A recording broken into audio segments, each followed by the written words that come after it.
Hello, language explorers. It's me, Anne, from Walk a Day English, where we provide daily walk themes combined with English language learning. If you are new to WADE, check out our welcome video to see how it all works. Today's video will help you build your English vocabulary, improve your observation skills, and practice grammar, all while taking a relaxing walk in your own space. Whether you're a beginner or an advanced learner, you'll find practical tips and exercises to boost your English as we explore trapezoid-shaped items together. At Walk a Day English, all videos are based on observing our surroundings and following these 3 simple steps.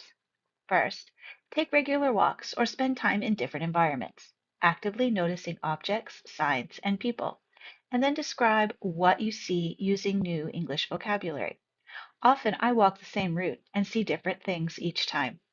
Next, keep a journal or voice notes, writing sentences about your observations and practicing grammar structures, such as prepositional phrases or relative clauses, to make your descriptions richer.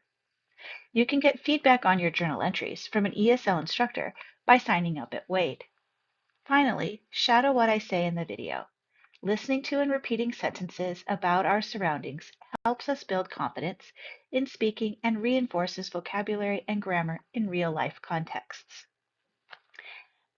Let's start with some useful vocabulary. So our first word is actually trapezoid. It is a 4-sided shape that has only one pair of parallel lines. What does parallel mean? Those are 2 lines or sides that are always the same distance apart. Those are my 2 pink lines on the trapezoid there. They are parallel. They will never meet.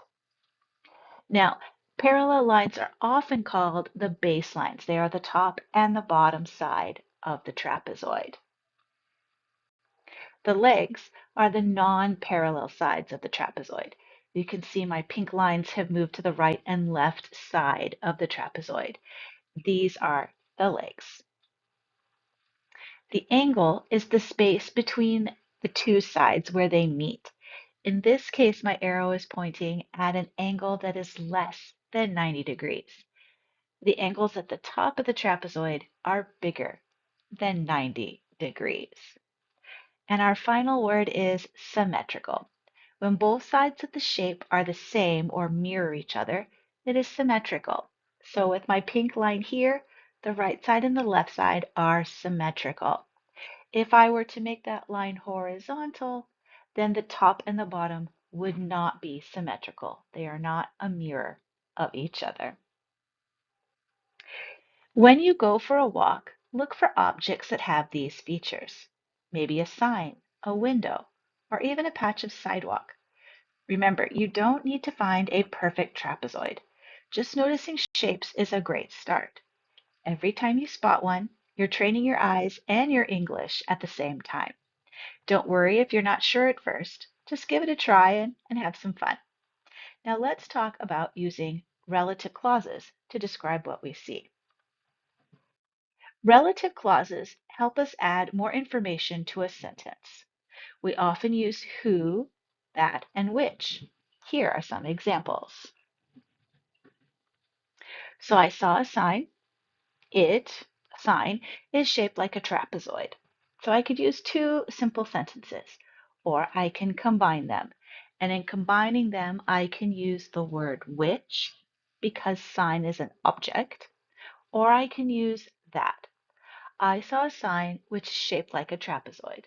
Or, I saw a sign that is shaped like a trapezoid. In this type of sentence, which or that is flexible. There are cases where it's not flexible, and we'll talk about that in another WADE walk in the future. Now, when the sentences are focused on people, we're going to change our word a little bit. So here's this example. I have the woman found a trapezoid-shaped stone. She is standing next to me. To combine those 2 sentences to make them a little more complex, I will get the woman who is standing next to me found a trapezoid-shaped stone.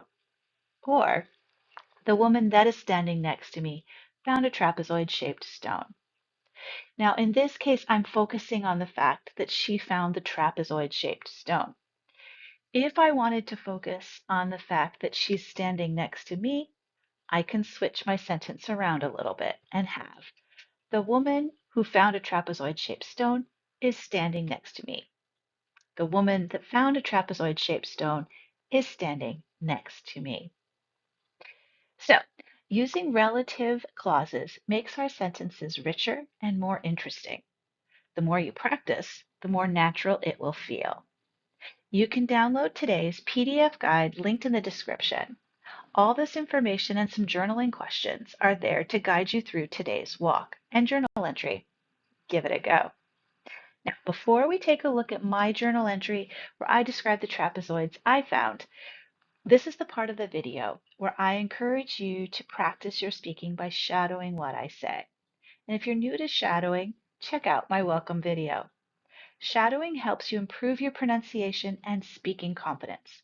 So try repeating after me as I describe what I see on my walk. Let's go.